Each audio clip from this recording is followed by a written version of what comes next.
শিক্ষাগত যোগ্যতা শিথিল করা কোনো প্রশ্নই উঠে না, বরঞ্চ শিক্ষাগত যোগ্যতা ধাপে ধাপে ঠিক আছে কিনা এইটা চেক করার জন্য প্রথম এটাকে যাচাই বাছাই করবে ইউনো, তারপরে করবে ডিসি অথবা পৌরসভার জন্য ডিভিশনাল কমিশনার, তারপরে 3টি নাম প্রেরণ করবে বোর্ডে।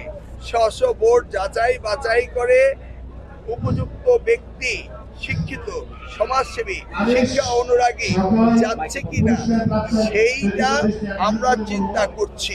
অনেক ক্ষেত্রে অনেক শিক্ষা অনুরাগী তাদের বিশেষ অবদান রয়েছে।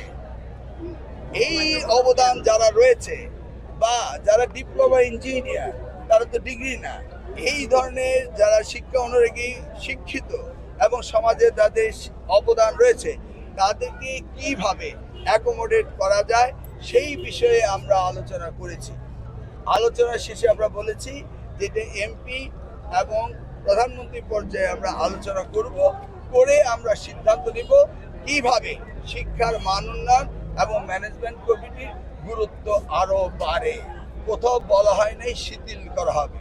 ডিপ্লোমা মাননীয় সংসদ সদস্যরা এই বিষয়ে আমাদেরকে ইনপুট দিবেন।